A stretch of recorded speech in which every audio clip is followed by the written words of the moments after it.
नमस्कार, आप सभी का स्वागत है यूथ अध्ययन के चैनल पे। एक बार फिर से मैं आप सभी के बीच एस्पिरेंट नवंबर के लिए साइकोलॉजी का पार्ट 12 लेके आ चुका हूँ। देखिए, पार्ट 12 का जो पहला क्वेश्चन है, who propounded the theory of multiple intelligence. अगर बात की जाए बहुविध बुद्धि के सिद्धांत की, तो ये सिद्धांत किसके द्वारा दिया गया था, जिसको हम मल्टीपल इंटेलिजेंस भी बोलते हैं। तो ये सिद्धांत जो है वो हॉवर्ड गार्डनर के द्वारा दिया गया था। अगर बात की जाए हॉवर्ड गार्डनर की, तो इनके द्वारा सिद्धांत दिया गया था बहुविध बुद्धि का सिद्धांत, मल्टीपल इंटेलिजेंस थ्योरी। अगर बात की जाए, यहाँ पे ऑप्शन में दिया है चार्ल्स पियर्समैन। चार्ल्स पियर्समैन के द्वारा कौन सा सिद्धांत दिया गया था? तो चार्ल्स पियर्समैन एक अंग्रेज मनोवैज्ञानिक थे और इनके द्वारा जो है बुद्धि का दो कारक सिद्धांत, बुद्धि की जो टू फैक्टर थ्योरी जो है इंटेलिजेंस की, वो किसके द्वारा दी गई थी? तो ये चार्ल्स पियर्समैन के द्वारा दी गई थी। कब इन्होंने इसके बारे में इंट्रोड्यूस किया था? तो 1923 में इस सिद्धांत के बारे में इन्होंने इंट्रोड्यूस किया था। उसी प्रकार अगर मैं इनके द्वारा जो है बुद्धि के टू फैक्टर बताए गए थे, दो कारक बताए गए थे, एक जनरल बताया गया था, एक स्पेसिफिक बताया गया था, सामान्य और विशिष्ट कारक। तो ये दोनों ही चीज़ें आपको याद रखनी मोस्ट इंपॉर्टेंट है। थ्रस्टन यहाँ पे ऑप्शन में दिया है। अगर थ्रस्टन की बात करते, एल थ्रस्टन की अगर बात की जाए, तो थ्रस्टन के द्वारा जो है वो बुद्धि की ग्रुप फैक्टर थ्योरी, तो बुद्धि का जो इंटेलिजेंस की जो ग्रुप फैक्टर थ्योरी दी थी, इंटेलिजेंस की group factor theory of intelligence, तो ये थ्रस्टन साहब के द्वारा दी गई थी। और कब इन्होंने इसके बारे में इंट्रोड्यूस किया था? तो 1930 में। तो मोस्ट इंपॉर्टेंट है। तो बुद्धि का ग्रुप या समूह कारक सिद्धांत हम इसको कहेंगे, तो ये थर्स्टन के द्वारा दिया गया था। तो आपको सारे के सारे सिद्धांत याद रखने हैं। अगर आप अपना टेट क्लियर करना चाहते हो, अभी आपके पास अभी भी कुछ दिन बचे हैं, तो आप हमसे ऐसे नोट्स ले सकते हैं जो आपका टेट क्लियर करवा सकते हैं। ये हमारा जो है नंबर है, जिसमें आपको मैं हैंड रिटन नोट्स जो है प्रोवाइड कराऊंगा, 7876145409। इस नंबर पे आप कांटेक्ट करें और इस नंबर पे कांटेक्ट करके आपको मैं हैंड रिटन नोट्स यहाँ से देने वाला हूँ। और ये वो हैंड रिटन नोट्स है जो आपको पेपर पास करवाने वाले हैं। Most important hand written notes है, जिनको बहुत ही स्मार्ट तरीके से बनाया गया। अगले क्वेश्चन की बात करते हैं कि कौन सा आयु वर्ग किशोर अवस्था को सम्मिलित करता है। अगर बात की जाए कि ऐसा कौन सा आयु वर्ग है जो किशोर अवस्था को सम्मिलित करता है, आज जो मैं क्वेश्चन लाया हूँ, पिछले कल किसी ने मेरे वीडियो पे कमेंट किया था कि सर ऐसे क्वेश्चन, जैसे क्वेश्चन मैं ला रहा था कि थ्योरी वाले क्वेश्चन किसने कौन सा सिद्धांत दिया, थोड़े बहुत जो बार बार आ रहे, सर क्वेश्चन को और टफ लाइए, क्वेश्चन जो है थ्योरी बेस्ड आ रहे हैं, क्वेश्चन बहुत ही अलग टाइप के आ रहे हैं। तो मैं आज आपके लिए वैसे ही क्वेश्चन लेके आया हूँ, जैसी मांग होगी क्वेश्चन वैसे ही आएंगे। आपके हिसाब से भी चलूँगा और अपने हिसाब से भी चलूँगा, क्वेश्चन दोनों लेवल के आने वाले, टेंशन लेने वाली कोई बात नहीं है। तो कौन सा आयु वर्ग ऐसा है जो किशोरा वर्ग को सम्मिलित करता है? तो 12 से 19। आप सभी को भी पता है कि जो 12 से 19 वाली जो एज है, ये एडोलसेंस एज में आती है। देखिए, किसके द्वारा सबसे पहले ये किशोर अवस्था शब्द बताया गया था? ये एडोलसेंस जो शब्द है, किशोर अवस्था के जनक किसको कहा जाता है? पहले तो ये क्वेश्चन भी परीक्षा में आता है। तो अगर बात की जाए तो अमेरिकी मनोवैज्ञानिक थे जी स्टैनली हॉल। कहाँ के थे? अमेरिका के थे, जिनका नाम था जी स्टैनली हॉल। तो अमेरिकी मनोवैज्ञानिक, अमेरिकी साइकोलॉजिस्ट जी स्टैनली हॉल को किशोरा अवस्था का, एडोलसेंस एज जो है होती है, अवस्था होती है, स्टेज होती है, उसका जनक भी माना जाता है। तो जी स्टैनली हॉल को जो है वो किशोरा अवस्था को, क्योंकि इन्होंने 1904 में सर्वप्रथम बार अपनी पुस्तक में किशोरा अवस्था का जिक्र भी किया था। और किस अवस्था को तूफान एवं तनाव की अवस्था भी कहा जाता है? ये क्वेश्चन बहुत दफ़ा परीक्षाओं में आया है।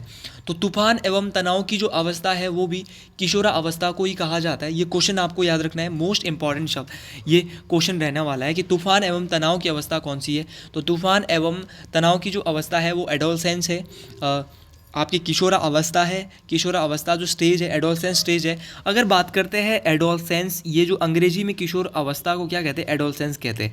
ये एडोलसेंस जो शब्द है, एडोलसेंस जो शब्द है, ये लैटिन भाषा का शब्द है। और लैटिन भाषा का ये शब्द है, किस भाषा से बना है? तो लैटिन भाषा के शब्द एडोल्सकेयर, याद रखना, एडोल्सकेयर शब्द से बना है एडोलसेंस, जिसको हम किशोरा अवस्था कहते हैं। मोस्ट इंपॉर्टेंट बात है, आपको हर एक बात को याद रखना है। आज हम ज़्यादा डिटेल में जाने वाले नहीं है। शुरू के कुछ क्वेश्चन में हम डिटेल में देखेंगे, लेकिन ज़्यादा डिटेल में नहीं जाएंगे। अगला क्वेश्चन है कि मनोविज्ञान का शिक्षा के लिए महत्वपूर्ण योगदान है। The greatest contribution of psychology to education is, तो सब्जेक्ट ओरिएंटेड एजुकेशन नहीं, टीचर ओरिएंटेड एजुकेशन ये भी नहीं होगा, क्योंकि मनोविज्ञान का शिक्षा के लिए महत्वपूर्ण योगदान बिल्कुल है। एक्टिविटी ओरिएंटेड एजुकेशन ये भी नहीं हो सकता, क्योंकि गतिविधि भी नहीं हो सकता, शिक्षक उन्मुख भी नहीं हो सकता, विषय उन्मुख, हाँ बालक उन्मुख हो सकता है, क्योंकि जो मनोविज्ञान है वो एजुकेशन के लिए क्या है? बालक उन्मुख है। यार आप सभी लोग जानते हैं कि मनोविज्ञान किसके लिए बना है, साइकोलॉजी क्यों बना है। हम जो है इसमें क्या है, चाइल्ड ओरिएंटेड एजुकेशन क्या है इसमें हासिल कर रहे हैं। तो ग्रेटेस्ट कॉन्ट्रीब्यूशन क्या है इसमें? Child oriented education. तो याद रखना, मनोविज्ञान का शिक्षा के लिए महत्वपूर्ण योगदान जो है वो बालक उन्मुख शिक्षा के लिए है। इसका राइट आंसर ये हो जाएगा मोस्ट इम्पॉर्टेंट, तो भूलेंगे नहीं। अब आज मैं ऐसे क्वेश्चन आपको कराने वाला। अगला क्वेश्चन है कि प्रकृति पालन पोषण वाद विवाद के संदर्भ में the nature debate refers to, अगर बात की जाए the nature debate refers to, तो इसका जो राइट आंसर हो जाएगा जेनेटिक्स एंड एनवायरनमेंट। देखिए आनुवंशिकी और पर्यावरण जो है वो प्रकृति पालन पोषण के वाद विवाद के संदर्भ में होता है। अगला क्वेश्चन है और बहुत ही अच्छा क्वेश्चन है, ये समझने वाला है। जब एक शिक्षक यह समझता है, क्योंकि आज आपके हिसाब से ही क्वेश्चन लाए गए हैं, जो भी हो तो उनका नाम मैं भूल गया, अंकिता नाम था उनका या शिखा था, कुछ ऐसा सा नाम था उनका। उन्होंने ये यहाँ पे बताया था कि सर हमें जो है बहुत ही क्वेश्चन अलग टाइप के चाहिए। मैं उनका नाम भूल गया, शायद मुझे उनका नाम याद नहीं रहा है। पिछले कल उन्होंने कॉमेंट किया था, तो उनके ही कहने पर आज मैंने ये क्वेश्चन भी ला दिया, क्योंकि आपके हर एक कॉमेंट को देखा जाता है। मैं हर हर महादेव के कमेंट को देखने के साथ साथ आपकी हर एक कमेंट को देखता रहता हूं, तो जो आपकी डिमांड रहेगी, चाहे एक बच्चे की भी डिमांड होगी, उस प्रकार के क्वेश्चन आपके बीच लाए जाएंगे। ये मेरा आपसे प्रॉमिस है, वादा है, क्योंकि भाई मैं आपके लिए वर्क कर रहा हूं। मुझे क्योंकि मैं चाहता हूं कि आप सभी लोगों का इस बार टेट क्लियर हो, और आपके अगर आपको लगता है कोई चीज़ छूट रही है तो उस चीज़ को भी उसी प्रकार। अब आपने बोला क्वेश्चन थोड़े और टाइप के लाइए, तो मैं किसी और टाइप के साइकोलॉजी के क्वेश्चन उठा के लाया हूँ, खुद बनाए हैं मैंने ये। तो जब एक शिक्षक ये समझता है कि स्वाभाविक रूप से लड़के गणित में लड़कियों से अच्छे होते हैं, तो यह दर्शाता है कि अध्यापक है। देखिए ये बोल रहा है कि जब शिक्षक, मान लो एक टीचर जो है, when a teacher consider boys in naturally better at mathematics than girls. देखिए बोल रहा है कि जो लड़के होते हैं वो लड़कियों से जो है वो क्या होता है, गणित में मैथ में क्या होते हैं, अच्छे होते हैं। तो यह दर्शाता है, मतलब कि ये टीचर की थिंकिंग है, टीचर ये सोचता है, वो कंसिडर्ड करता है टीचर ऐसा। तो ये क्या होगा, तो ये इसका जो वो टीचर क्या समझता है, इसमें जेंडर क्या समझेगा वो, लिंग या जेंडर पक्षपाती। तो याद रखना वो सोचेगा कि लड़का जो होता है वो क्या होता है, ज़्यादा पावरफुल होता है, लड़की जो है उतनी लड़के के बराबर पावरफुल नहीं होगी। तो उसका मतलब वो ये सोचेगा कि लड़के गणित में लड़कियों से अच्छे क्यों होते हैं। तो इसका पूरा जो वो क्या देगा, लिंग जेंडर पक्षपाती, उसको वो मानेगा। ऐसे क्वेश्चन आपको आएंगे परीक्षा में। अगला क्वेश्चन यहाँ पे है कि एक बालक को वस्तुओं को देखने में कुछ समस्या होती है। एक बालक है, उसको वस्तुओं को देखने में कुछ समस्या हो रही है। एनसीएफ 2005 के अनुसार उसे प्रवेश देना चाहिए। देखिए एनसीएफ 2005 आपको पता होगा, मोस्ट इम्पॉर्टेंट है एनसीएफ 2005। ये बोल रहा है कि एक बालक है और उसको वस्तुओं को देखने में कुछ समस्या होती है, तो एनसीएफ 2005 के अनुसार उसे ओपन स्कूल, मुक्त विद्यालय में प्रवेश नहीं भाई, स्पेशल स्कूल में बिल्कुल भी नहीं, इंक्लूसिव स्कूल बिल्कुल, हाँ जी हाँ, समावेशी शिक्षा। समावेशी शिक्षा वो शिक्षा होती है, इंक्लूसिव एजुकेशन वो एजुकेशन होती है जहाँ पे विशिष्ट और सामान्य बालक, जो अपंग होगा और जो ठीक होगा, उनको एक साथ शिक्षा दी जाएगी, उसको समावेशी शिक्षा कहेंगे। तो जो बालक ऐसा होगा जिसको वस्तुओं में देखने में कुछ समस्या होगी, तो उसको कैसे दिया जाएगा भाई, उसको कैसी शिक्षा दी जाएगी, तो उसको समावेशी शिक्षा, इंक्लूसिव एजुकेशन के तहत उसको स्कूल में डालना चाहिए। ये एनसीएफ 2005 ने भी कहा है। मोस्ट इंपॉर्टेंट क्वेश्चन है, आपको ऐसे क्वेश्चन भी जरूर, तो जिनको भी वो मैंने डाला था वो एक बार कमेंट बॉक्स में मैसेज डाल के जरूर कहे कि सर अब मज़ा आ रहा है। निम्नलिखित में से किस कारक का अधिगम पर सिर्फ सकारात्मक प्रभाव पड़ता है। तो निम्नलिखित में ऐसा कौन सा कारक का अधिगम है जिस पर सकारात्मक ही प्रभाव पड़ेगा। विच of the following factor has only the effect positive effect on learning, कि जो लर्निंग पर है वो सिर्फ पॉजिटिव इफेक्ट ही पड़ेगा, तो वो कौन सा होने वाला है। ये मोस्ट इंपॉर्टेंट क्वेश्चन है। फियर ऑफ फेलियर नहीं होगा, असफलता का डर बिल्कुल नहीं होगा, साथियों के साथ प्रतिस्पर्धा नहीं हो सकता यार, मीनिंगफुल एसोसिएशन बिल्कुल जी हाँ। देखिए जो सार्थक साहचर्य की जो संगति है, ये क्या पड़ता है, इससे जो लर्निंग होती है इस पे क्या पड़ता है, पॉजिटिव इफेक्ट पड़ता है। अधिगम पर सिर्फ सकारात्मक प्रभाव पड़ता है। जहाँ पे जो आपके सार्थक साहचर्य होते हैं, मीनिंगफुल एसोसिएशन होती है, वहाँ पर क्या पड़ता है, आपके जो अधिगम होता है, आपकी जो लर्निंग होती है, उस पर क्या पड़ता है, पॉजिटिव इफेक्ट पड़ता है। इस बात को आपने याद रखना। अगला क्वेश्चन यहाँ पे है कि इनमें से कौन सा एक मनोवैज्ञानिक कारक नहीं है। Which one is not the psychological factor. अगर बात की जाए कि which one is not the psychological factor, तो यहाँ पे मैचुरेशन, रेडनेस और एटीट्यूड, ये तो यहाँ पे कौन सा एक मनोवैज्ञानिक कारक नहीं है। तो ये तीनों यहाँ पे नहीं है, क्योंकि एज जो है वो क्या है, मनोवैज्ञानिक कारक नहीं है। तो राइट आंसर क्या हो जाएगा, एज। अगर यहाँ पे मनोविज्ञान शब्द या मनोवैज्ञानिक शब्द आप बार बार सुनते हैं और हम साइकोलॉजी बार बार पढ़ते हैं, तो अक्सर यहाँ से क्वेश्चन नॉर्मल भाषा में परीक्षाओं में पूछ लिया जाता है आप सभी को। तो आपको याद रखना है मैचुरेशन, रेडनेस और आपका एटीट्यूड, ये तो सारे के सारे मनोवैज्ञानिक कारक है, लेकिन एज जो है वो एक मनोवैज्ञानिक कारक नहीं है। अगर यहाँ पे एक शब्द की मैं बात कर रहा था जिस शब्द का नाम है साइकोलॉजी, मनोविज्ञान शब्द, इस शब्द को सबसे पहले किसके द्वारा जो है इसको इंट्रोड्यूस किया गया था कि मनोविज्ञान एक शब्द भी है। तो मनोविज्ञान शब्द को सबसे पहले 1590 में रूडोल्फ गोल्काय, एक जर्मन दार्शनिक थे जिनका नाम था रूडोल्फ गोल्काय, इनके द्वारा सबसे पहले मनोविज्ञान शब्द की को जो है वो इंट्रोड्यूस किया गया था। इस बात को आपने याद रखना है। अब ये जो साइकोलॉजी शब्द है ये दो भाषाओं से मिलकर बना है। एक शब्द है साइके और दूसरा शब्द है लोगोस। साइके और लोगोस दोनों शब्द याद रखें। साइके का जो अर्थ होता है सोल, आत्मा, और लोगोस का अर्थ होता है नॉलेज, पढ़ना, अध्ययन। तो याद रखना आत्मा का अध्ययन जो है वो साइकोलॉजी को अब कहा जाता है। इस क्वेश्चन को आपने याद रखना है। तो साइके का अर्थ आत्मा होता है, सोल होता है, और अध्ययन का अर्थ होता है स्टडी। तो ये सारी की सारी चीज़ें आपको याद रखनी है, मोस्ट इंपॉर्टेंट ये मैंने आपको अभी बताया। और रूडोल्फ गोल्काय साहब के द्वारा सबसे पहले जो है वो 1590 में साइकोलॉजी शब्द का प्रयोग किया गया। अगला क्वेश्चन है कि अभिप्रेरणा किस प्रकार का कारक है। अगर बात की जाए कि जो हमारा what type of the factor motivation is, तो अगर अभिप्रेरणा की बात की जाए तो अभिप्रेरणा जो है वो एक मनोवैज्ञानिक कारक है। कैसा कारक है? साइकोलॉजिकल है। तो साइकोलॉजिकल फैक्टर है एक मनोवैज्ञानिक। मोटिवेशन जो है वो क्या है?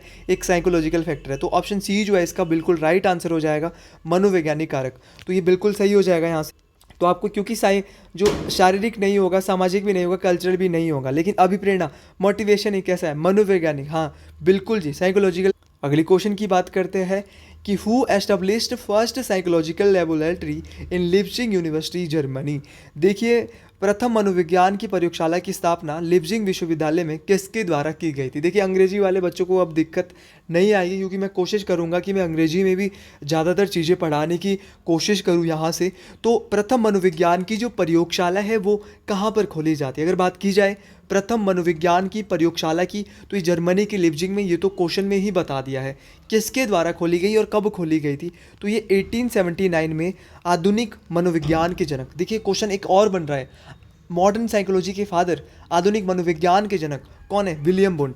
तो विलियम वुंड साहब के द्वारा जो है वो जर्मनी की लिप्जिंग में मनोविज्ञान की प्रथम प्रयोगशाला को खोला जाता है। अगले क्वेश्चन की बात करते हैं कि सतत एवं व्यापक मूल्यांकन है, continuous and comprehensive evolution is. तो अगर यहाँ पे मूल्यांकन की बात हो रही है, एवोल्यूशन की बात हो रही है, तो यहाँ पे सतत एवं व्यापक मूल्यांकन, कॉन्टिन्यूस और कॉम्प्रेसिव जो एवोल्यूशन होगा, इवैल्यूएशन होगा, वो किस प्रकार का होगा? तो वो होगा भैया टीचर सेंटर्ड नहीं होगा भाई, है ना। सतत मूल्यांकन जो है वो टीचर सेंटर्ड नहीं होता, स्टूडेंट सेंटर्ड भी नहीं हो सकता है। हाँ असेसमेंट सेंटर्ड हो सकता है, क्योंकि कॉन्टिन्यूस और कॉम्प्रिहेंसिव जो होता है, एवोल्यूशन होता है, वो क्या होता है? मूल्यांकन केंद्रित होता है। सतत एवं व्यापक मूल्यांकन क्या बोलेंगे? मूल्यांकन केंद्रित, या अंग्रेजी भाषा वाले क्या बोलेंगे? असेसमेंट सेंटर्ड होगा। तो कॉन्टिन्यूस एंड कॉम्प्रिहेंसिव एवोल्यूशन जो होगा वो क्या होगा? असेसमेंट सेंटर्ड होगा। अगले क्वेश्चन की बात करते हैं कि निम्नलिखित में से कौन सा बुद्धि परीक्षण नहीं है। तो आप बिल्कुल समझ गए होंगे, ऑप्शन सी इसका राइट आंसर हो जाए। तो ये बोल रहा है कि कौन सा बुद्धि परीक्षण नहीं है। देखिए यहाँ पे हम बुद्धि परीक्षण के बारे में बात करेंगे। स्टैनफोर्ड विनय परीक्षण, हाँ जी बुद्धि परीक्षण है, बिल्कुल सही आंसर। वेस्लर विनय परीक्षण, ये भी एक बुद्धि परीक्षण है। रेवेंस प्रोग्रेसिव मैट्रिक्स, बिल्कुल है जी। रोशार्क स्याही धब्बा परीक्षण, तो Rorschach ink blot test. Which of the following is not intelligence test. तो स्टैनफोर्ड विनय परीक्षण ले लो, वेस्लर ले लो, रेवेंस प्रोग्रेसिव मैट्रिक्स ले लो, ये तीनों के तीनों मैं आपको करा चुका हूँ भाई, बहुत ही डिटेल से बता चुका हूँ इनके बारे में। ये तीनों के तीनों इंटेलिजेंस टेस्ट है, बुद्धि परीक्षण है। लेकिन जो रोशार्क इंक ब्लॉक टेस्ट है, आपका रोशार्क स्याही धब्बा परीक्षण है, वो एक पर्सनैलिटी टेस्ट नहीं है, और सॉरी वो एक बुद्धि परीक्षण नहीं है। वो कैसा है? एक पर्सनैलिटी टेस्ट है, व्यक्तित्व का एक क्या है? परीक्षण है। तो आपको याद रखना है एक पर्सनैलिटी टेस्ट है, रोशार्क इंक ब्लॉक टेस्ट। तो याद रखना मोस्ट इंपॉर्टेंट है पर्सनैलिटी टेस्ट, आप इसको बोले। आप यहाँ से चीज़ों को देखियो, मैं यहाँ पे चीज़ों को थोड़ा सा डिटेल में ले जा रहा हूँ, क्योंकि पिछले कल जिन्होंने बोला था कि सर हमें ऐसे क्वेश्चन की आवश्यकता है, तो मैं ऐसे क्वेश्चन ही आपके बीच ला चुका हूँ। जैसे क्वेश्चन आप बोलेंगे ना, वैसे क्वेश्चन मैं आपके बीच लाऊंगा, और वैसे क्वेश्चन मैंने इन क्वेश्चन को भी पढ़ाना ही था भाई, ऐसा नहीं था कि इनको को मैं नहीं पढ़ाता। निम्नलिखित में से कौन सा विकासात्मक प्रकार नहीं है, मतलब कि विच of the following is not a development disorder. तो तो ये बोल रहा है कि ऐसा कौन सा यहाँ पे है जो विकासात्मक कारक नहीं है, डेवलपमेंटल डिसऑर्डर नहीं है। तो ऑटिज्म जिसको बोलते हैं हिंदी भाषा में स्वालीनता। स्वालीनता क्या होता है? स्वालीनता होता है जिसमें बच्चा खुद में ही खोया रहता है, उसको पता ही नहीं है, बच्चे को कोई पता ही नहीं चल रहा क्या हो रहा है, वो बच्चा क्या है, खुद में खोया रहता है, तो उसको स्वालीनता बोलते हैं। तो ये तो यहाँ पे जो है विकासात्मक एक जो है विकार है, ये तो एक डिसऑर्डर है। इसके बाद है सेरिब्रल पाल्सी। तो सेरिब्रल पाल्सी की अगर बात करें तो सेरिब्रल पाल्सी जो है ये भी एक डिसऑर्डर ही है। और अगर बात की जाए attention deficit hyperactivity disorder, अवधान न्यूनता अतिक्रियाशीलता विकार, तो भैया ये भी एक विकासात्मक विकार है। लेकिन अभिघातज उत्तर दबाव विकार, पोस्ट ट्रॉमेटिक स्ट्रेस डिसऑर्डर, ये जो है वो एक क्या है, तो ये जो है वो क्या है भाई, ये एक विकासात्मक विकार नहीं है। इस बात को आपने याद रखना है, मोस्ट इम्पॉर्टेंट है। इसमें जो है बच्चा जो ये ADHD है ना, इसको ADHD attention D hyper activity disorder को बोलते हैं, ADHD के नाम से भी यार इसको जाना जाता है। ये जो होता है ना ADHD ना, ये इसमें क्या होता है, बच्चा अटेंशन नहीं दे पाता है। इसमें क्या है, बच्चा बिल्कुल भी अटेंशन नहीं दे पाता ADHD में। लेकिन जो आपका पोस्ट ट्रॉमेटिक स्ट्रेस डिसऑर्डर है, आपका जो अभिघातज उत्तर दबाव विकार है, ये एक जो है एक विकासात्मक विकार है। तो आपको याद रखना है विकासात्मक विकार नहीं है। ऑटिज्म, सेरिब्रल पाल्सी और अटेंशन डेफिक्ट हाइपर एक्टिविटी डिसऑर्डर, ये जो है वो क्या है, सारे के सारे विकासात्मक विकार है। तो आपको याद रखने, कल के लिए आपको परीक्षा में विकासात्मक विकार भी पूछे जाते हैं। ऑटिज्म क्या होता है ये भी आप समझ गए, स्वालीनता होते हैं जिसमें बच्चा खुद में खुद खोया रहता है। अगले क्वेश्चन की बात करते हैं। अगला क्वेश्चन थोड़ा लेवल का है कि बाल केंद्रित शिक्षा शास्त्र का अर्थ है। देखो जो बाल केंद्रित जो शिक्षा होती है इसका अर्थ क्या है, तो जो बाल केंद्रित शिक्षा है इसका पहला ऑप्शन देख लेते हैं, बच्चों के अनुभव और उनकी आवाज़ को प्रमुखता देना। मुझे तो यही लगता है, क्योंकि जो चाइल्ड सेंटर्ड पेडोलॉजी होती है इसमें बोला है giving primary to children's experiences and their voice. तो इसका राइट आंसर यही हो जाएगा यार, कि बच्चों के अनुभवों और उनकी आवाज़ को प्रमुखता देना जो है वो बाल केंद्रित शिक्षा शास्त्र का अर्थ है। इस बात को आपने याद रखना है। तो इसका आंसर ही ये हो जाएगा कि giving primacy to children's experiences and their voice. तो ये ऑप्शन ए जो है इसका राइट हो जाएगा मेरे नज़रों। अगले क्वेश्चन की बात करते हैं कि विच of the following factors affect learning. निम्नलिखित में से कौन सा तत्व अधिगम को प्रभावित करते हैं, कि ऐसा कौन सा तत्व है जो अधिगम को प्रभावित करेगा। तो शिक्षार्थी का उत्प्रेरण, मोटिवेशन ऑफ द लर्नर बिल्कुल नहीं, मैचुरेशन ऑफ द लर्नर ये भी नहीं होगा यार, टीचिंग स्ट्रेटजीज नहीं हो सकता, physical and emotional health of learner. हाँ, शिक्षार्थी का शारीरिक एवं संवेगात्मक विकास, फिजिकल और emotional health of the learner जो होंगे, ये जो है ये फैक्टर्स जो है वो अफेक्ट करेंगे लर्निंग को। तो इस बात को आपने याद रखना, शिक्षार्थी का जो शारीरिक संवेगात्मक जो स्वास्थ्य होगा ये हमारे अधिगम को प्रभावित कर सकते हैं। इस बात को आपने याद रखना है। नहीं, यहाँ पे जो है क्या हो सकता है, क्योंकि मुझे लगता है कि मोटिवेशन ऑफ द लर्नर भी कहीं ना कहीं हो सकता है, और टीचिंग स्ट्रेटजीज भी हो सकता है, फिजिकल एंड इमोशनल हेल्थ।